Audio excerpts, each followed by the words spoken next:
సగం డబ్బులు పెట్టుకొని ఫ్లాట్ కొంటే మాన్సా వెళ్ళేటప్పుడు నా ఫ్లాట్ నాకు కావాలంటే అది అమ్మేసి మొత్తం డబ్బులు ఇచ్చేసినాడంట తీసుకెళ్ళని. ఫ్లాట్ డబ్బులు మొత్తం 60 lakhs ఎంతో మొత్తం ఇక్కడ ఫ్యామిలీ పెట్టి అన్ని నేనే చూసుకున్నా మాన్సాకి అని చెప్తున్నాడు. ఎందుకంటే వాళ్ళ ఫ్యామిలీని వదిలేసి వచ్చింది కదా, వాళ్ళ హస్బెండ్ ని వాళ్ళ కూతుర్ని. సో నేనే చూసుకున్నా మొత్తం. అప్పుడులో నాకు బాగా డబ్బులు వచ్చేవి, ఇప్పుడే రావట్లేదు అంటున్నాడు. ఎలా వచ్చాయి అప్పట్లో డబ్బులు? అదే సినిమాలు అవన్నీ చేశానప్పుడు బాగా డబ్బులు వచ్చాయి నాకు. అట్లా ఇచ్చేవాళ్ళు బాగా అప్పుడు, టికెట్లు సినిమాలు. మా మమ్మీ ఏమంటది, వాడు బ్లాక్ టికెట్లు కూడా అమ్ముకున్నాడు నీకు తెలుసా అని అంటుంది మా మమ్మీ ఈ రోజు. నాకు ఎట్లా తెలుస్తుంది? మానసకి డబ్బులు ఇవ్వాలి, తన గోల్డ్ రిలీజ్ చేయాలి, చేస్తే తను ఇక్కడి నుంచి వెళ్ళిపోతుంది, ఆ తర్వాత ఎటువంటి ప్రాబ్లం నాకు లేదు అని చెప్తే నేను 5 rupees ఇంట్రెస్ట్కి తీసుకొని వచ్చి ఇచ్చా. నవంబర్ 2015లో ఇది అస్సలు చెప్పలేదు. 5 rupees ఇంట్రెస్ట్. ఇది ఎందుకు చెప్తాడు? మానస వెళ్ళిపోతుంది, తన నగల కోసం నన్ను చాలా ఒక్కటి చెప్పనా, తను ఏమనుకున్నాడంటే నేను వచ్చిన తర్వాత నేను బాగా అంటే నాకు డెఫినెట్లీ ప్రాపర్టీస్ అవి ఉన్నాయి, నేను ఒప్పుకుంటా. నాకు ఉన్నాయి బాగానే ప్రాపర్టీస్ ఇచ్చాడు మా నాన్న. బట్ డబ్బుల్లాగా క్యాష్ లాగా నా దగ్గర ఏం లేదు టు బి ఆనెస్ట్. ఇప్పుడు నేను జాబ్ చేసేదాన్ని ఒకప్పుడు అమెజాన్ లో, అప్పుడు నా దగ్గర ఉండేవి సేవింగ్స్ చాలా. ఎప్పుడు బ్యాంక్ లో 10 lakhs కనీసం 20 lakhs అట్లా ఉండేవి. ఇప్పుడు ఏమైపోయిందంటే నాకు మా నాన్న పంపిస్తాడు నెల నెల, అది కూడా ఎంత చాలా తక్కువ పంపిస్తాడు, 50,000 అట్లా. అది కూడా సరిపోకపోతే మళ్ళీ మా మమ్మీ కొంచెం ఎక్స్ట్రా పంపిస్తుంది. సిటీలో సరిపోదు కదా, నీకు తెలుసు కదా త్రూ ఖర్చులు ఎట్లుంటాయి అవన్నీ. సో మళ్ళీ మా మమ్మీ సరిపోదులే నాన్న పంపించేది, నాన్నకు తెలియకుండా నేను పంపిస్తాను, మళ్ళీ మా అమ్మ పంపిస్తుంది. అట్లా ఈ మధ్య ఉండట్లేదు నా దగ్గర డబ్బులు. అందులో ఈ గొడవలన్నీ అయ్యాక ఇప్పుడు నువ్వు వచ్చి చెప్పి వెళ్ళాక ఇంట్లో కూడా కొంచెం టైట్ చేశారు.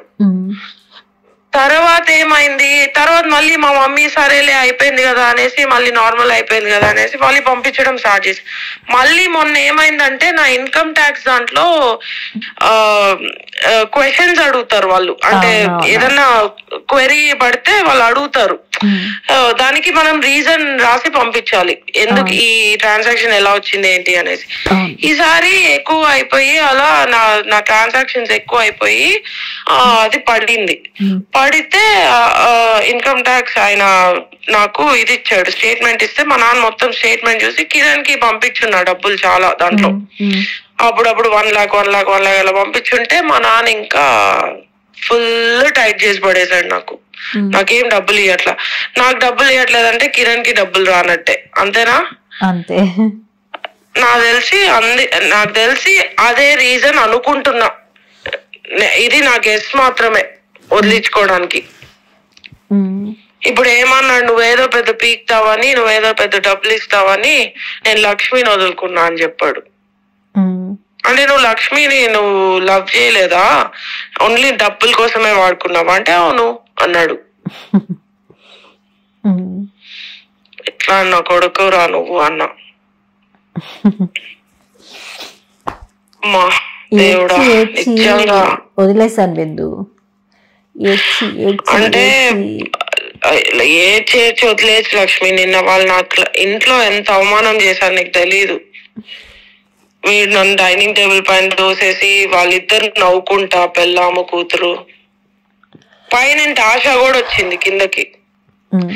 మీరే వీళ్ళింటికి వచ్చారు, మీరే తప్పు అంటదామా. నేను అన్న ఆశ మీరు నాకు తెలుసు బాగా, మీరేమేం పనులు చేస్తారో కూడా తెలుసు, అన్ని చెప్పాడు కిరణ్ అని చెప్పా. నోరు మూసుకునిందామా. ఆశ కిరణ్ తో కాంటాక్ట్ లేదా?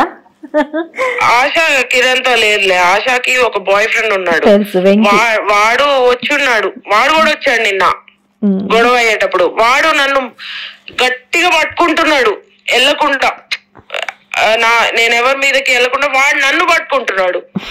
నేను అన్నా పక్కకు జరుగు, డోంట్ టచ్ మీ అన్నా వాడిని. వాడు నన్ను పట్టుకుంటున్నాడు, లిటరలీ ఇట్లా గట్టిగా పట్టుకుంటున్నాడు నన్ను. వాడు పోయి కొట్టేవాడిని పట్టుకోబో, నన్ను touch don't touch me get lost అన్నా వాడిని. కొట్టేది వాడు, కిరణ్ కొడతా అన్నాడు. వాడిని పట్టుకోవాలా నన్ను పట్టుకోవాలా? నన్ను పట్టుకుంటున్నాడు వాడు వచ్చి. ఏం జనాలు నన్ను పట్టుకుంటా అంటే వీడు ఆపాలి కదా. ఇన్ని రోజులు నాతో ఉన్నాడు కదా, అమ్మాయిని పట్టుకోవద్దు వదిలనాలి కదా. చూస్తా ఉన్నాడు నవ్వుకుంటా కూర్చొని సోఫాలో.